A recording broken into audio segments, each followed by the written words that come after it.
Example हम और एक एग्जांपल देख लेते हैं जिसमें हम ये इंडिपेंडेंस को यूज कर कैसे करेंगे वो देखते हैं। पहला वाला एग्जांपल है जहां जो उदाहरण हमने एक बार पहले देखा है, लेकिन अब हम प्रोबेबिलिटीज कैलकुलेट करने के लिए उसका इस्तेमाल करेंगे। एक सिक्का के बारे में विचार कर ले। Consider a coin which is not necessarily fair. Consider a coin with probability of h equal to p, small p. तो probability of tail will be 1 minus p. और हमारे एक्सपेरिमेंट क्या है? टॉस द कॉइन रिपीटेडली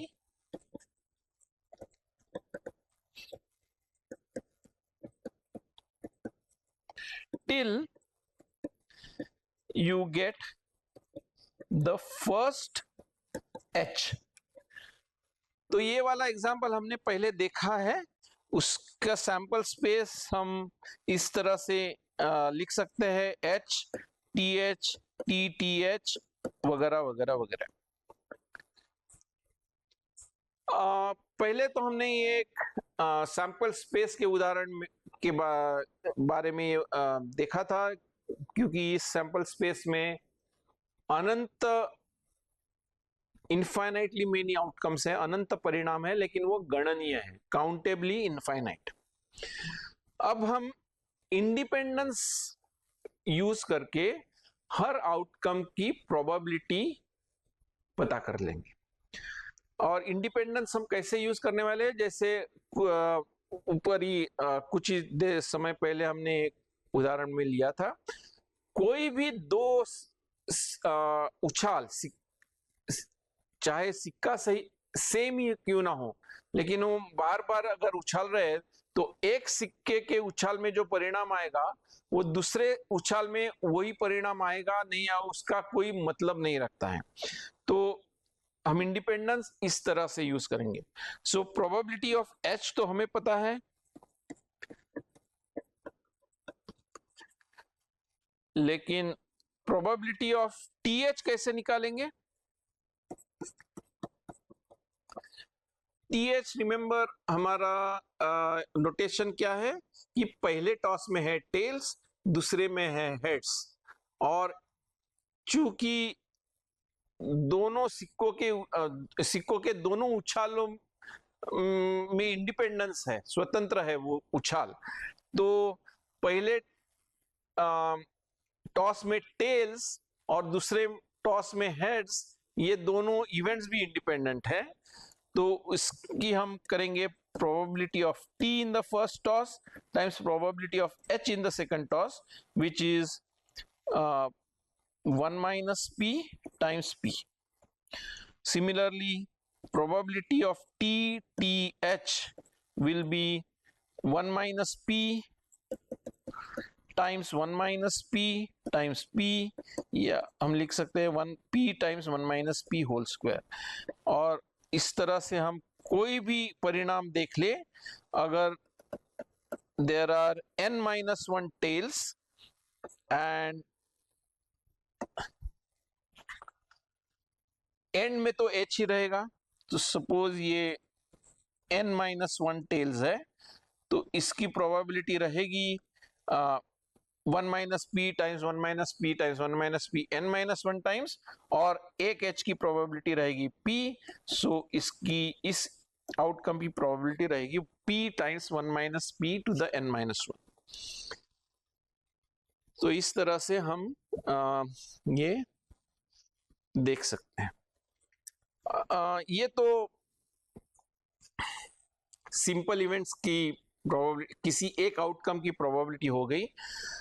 इससे now अब हम probability के जो प्रॉपर्टीज है यूज करके हम अलग अलग इवेंट्स की प्रोबेबिलिटी फिर से कैलकुलेट कर सकते हैं। समझ लीजिए, सो लेट ई हमारा जो पूर्व पहले से चला हुआ नोटेशन है, let E I be the event exactly I tosses are needed. which means the first I minus 1 are T's and the last one is H. I minus 1 T's और एक H. So probability of EI is P times 1 minus P raised to I minus 1. अब हमें पता करना है that what is the probability that at least 3 tosses are needed. तो EI के माध्यम से हम लिख सकते हैं ये है एटलीस्ट 3, मतलब 3 या 4 या 5 या कोई भी बड़ा number. So union of EIs, लेकिन कौन से I's? I going from 3 to infinity. इसकी प्रोबेबिलिटी हमें निकालनी है. ऑफ कोर्स ये प्रोबेबिलिटी ये अनंतता गणनीय यूनियन है, लेकिन काउंटेबल एडिटिविटी यूज करके हम इसकी प्रोबेबिलिटी निकाल सकते हैं. लेकिन जैसे कि मैंने पहले भी बोला था, जब ये कम से कम या एटलीस्ट ऐसे या एट मोस्ट ऐसे कोई विधान आते हैं इवेंट्स में, तो आमतौर पे उसका कॉम्प्लीमेंट इवेंट देखना आसान रहता है. तो इसका कॉम्प्लीमेंट मतलब एटलीस्ट 3 टॉसेस आर नीडेड. इस एक्सपेरिमेंट में क्या मतलब है कि पहले टॉस में अगर हेड्स आ जाता तो दूसरा टॉस जरूरत ही नहीं होती. पहले में टेल्स आ जाती और दूसरे में हेड्स आ जाती तो तीसरे टॉस की जरूरत नहीं थी. लेकिन हमें एटलीस्ट 3 टॉसेस की जरूरत है, वो इवेंट हम कंसीडर कर रहे हैं. तो उसका मतलब है कि पहले 2 टॉसेस में टेल्स ही चाहिए, राइट? सो हम लिख सकते हैं this is 1 minus probability E1 minus probability E2, क्योंकि E1 E2 और यूनियन EI 3 टू इंफिनिटी हमें ओमेगा मिल जाता है. ये सब इवेंट्स म्यूचुअली एक्सक्लूसिव है. तो प्रॉपर्टीज ऑफ प्रोबेबिलिटी यूज करके हमने ये लिखा है. सो 1 minus probability of E1. E1 कौन सा इवेंट है? Exactly 1 toss is needed. उसकी प्रोबेबिलिटी हमने कुछ ही देर पहले निकाली, इस P. और E2 की प्रोबेबिलिटी है, E2 का मतलब पहले टॉस में टेल्स, दूसरे में हेड्स, तो P टाइम्स 1 माइनस P. और उसको हम थोड़ा अलजेब्राइक सिंप्लीफिकेशन कर लेंगे तो it is 1 minus P whole square, जैसे कि होना चाहिए. जैसे कि मैंने अभी बोला कि एटलीस्ट 3 टॉसेस आर नीडेड का मतलब है पहले टॉस में भी टेल्स चाहिए और दूसरे में भी टेल्स चाहिए. और so this is the event that first 2 tosses are TT. उसके बाद जो हो रहा है होने दो. तो फर्स्ट 2 टॉसेस आर TT, उसकी प्रोबेबिलिटी है 1 minus P times 1 minus P. तो इस तरह से हम इंडिपेंडेंस का यूज कर सकते हैं. और एक एग्जांपल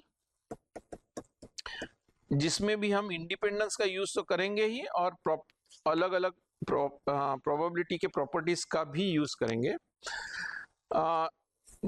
जैसे कि हमने पहले देखा था, हम एक इलेक्ट्रिकल सिस्टम देख लेते हैं, इलेक्ट्रिकल प्रणाली देख लेते हैं. वो थोड़ी ज्यादा कॉम्प्लिकेटेड है. मैं एक डायग्राम कर रहा हूं.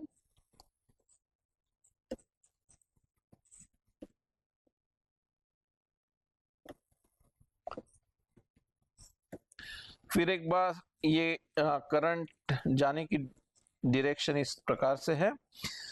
इसमें 3 घटक है, 1, 2 या 3. सो करंट, ये प्रणाली काम करेगी, हम कहते हैं प्रणाली काम करेगी जब ये करंट बाई तरफ से दाई तरफ पूरी चली जाएगी. अगर कंपोनेंट जैसे पहले था, एक कंपोनेंट, हर एक कंपोनेंट या तो काम कर रहा है या काम नहीं कर रहा है। अगर काम नहीं कर रहा है तो उसमें से करंट पास नहीं होगी। और ये आइडेंटिकल कंपोनेंट्स है, 3 आइडेंटिकल कंपोनेंट्स।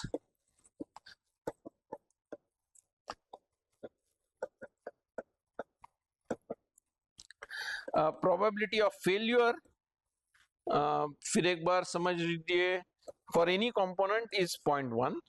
तीनों आइडेंटिकल है तो तीनों के लिए फेल्यूर प्रोबेबिलिटी 0.1 है। और इंडिपेंडेंट,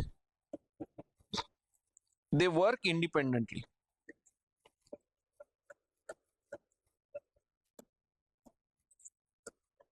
उसका मतलब है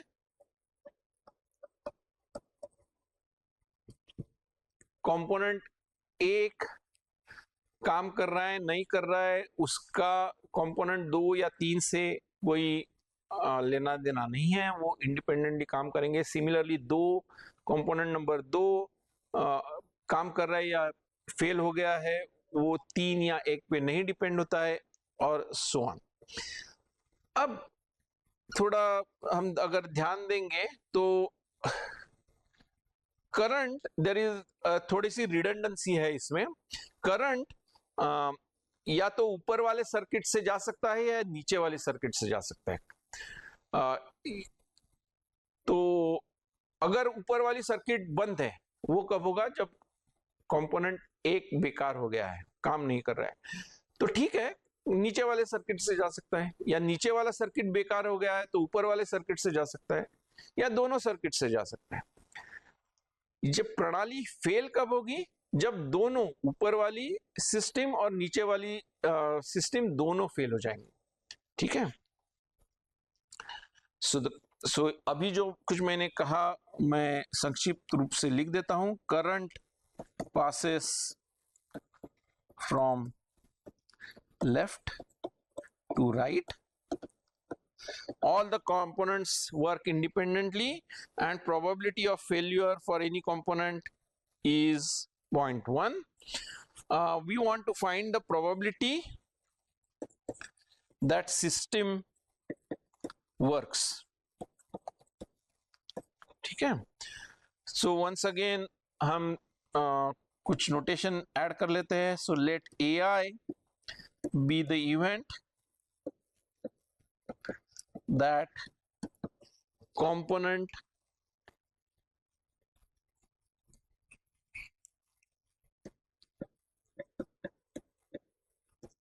I fails,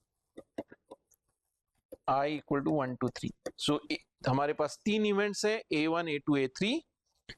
what we know is probability of AI is 0.1 for all the 3 events. Probability of AI complement is 0.9, 1 minus 0.1. So AI complement is the event that the system, sorry, component number I works properly. हमें, so let S be the event that the system works, प्रणाली काम कर रही है। As usual S is for success, उसका complement event है F, the system fails। इसमें हम या तो system probability of S directly calculate कर सकते हैं, या प्रोबेबिलिटी ऑफ F पहले कैलकुलेट करके 1 माइनस P ऑफ F कर सकते हैं। तो प्रणाली F कब फेल होगी? प्रणाली कब फेल होगी?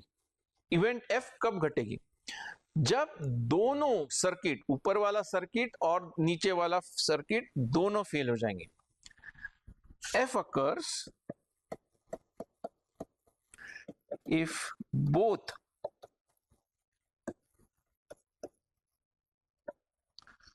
upper and lower circuits fail।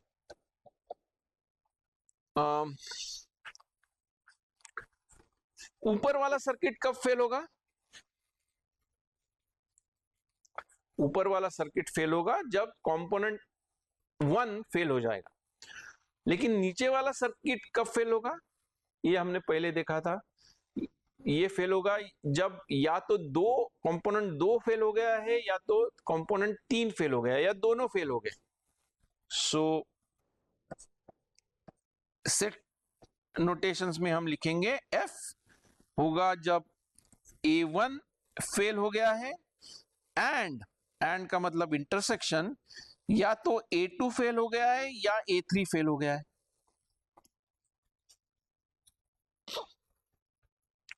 फिर एक बार हम इंटरसेक्शन और यूनियन को डिस्ट्रीब्यूट करेंगे ब्रैकेट के अंदर, तो इसका आता है A1 intersection A2 union A1 intersection A3। तो हम इन इवेंट्स को लिखते हैं B union C। All right, so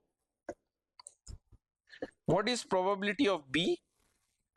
Probability of B is probability of A1 intersection A2। लेकिन A1 और A2 हमें दिया गया है, A1 is the component 1 fails, A2 is the event that component 2 fails, और ये इंडिपेंडेंट है। So by independence this is P of A1 times P of A2, which is 0.1 times 0.1, which is 0.01.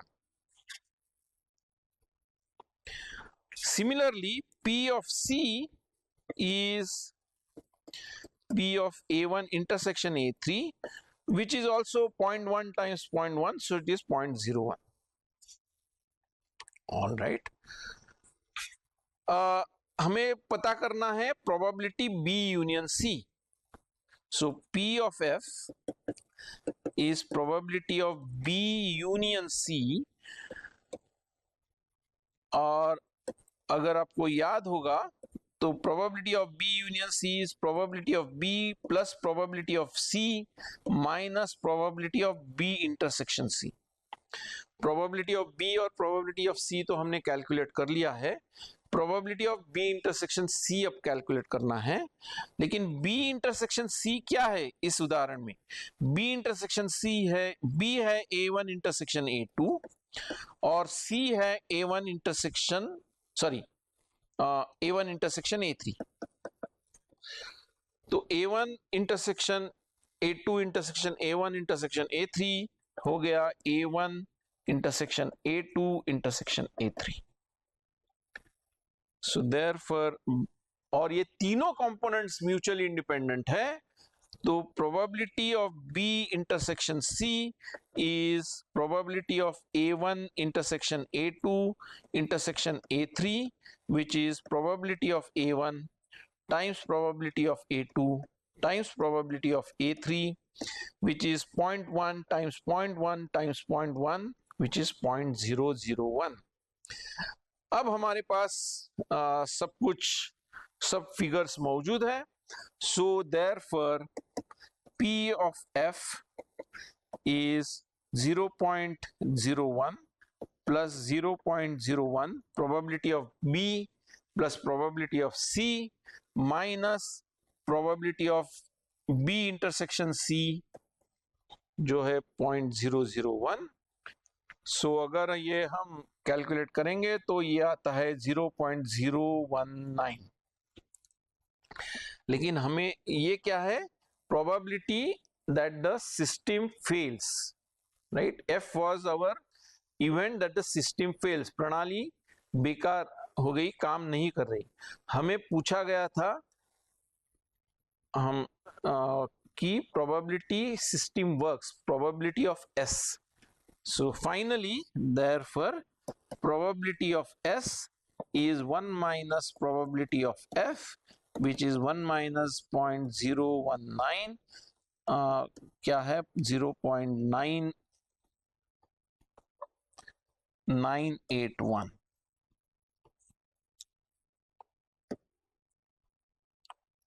सो इस प्रकार से हम इंडिपेंडेंस को इस्तेमाल करके प्रोबेबिलिटी कैलकुलेशंस कर सकते हैं, और प्रोबेबिलिटी के अलग अलग प्रॉपर्टीज को भी यूज करके कर सकते हैं।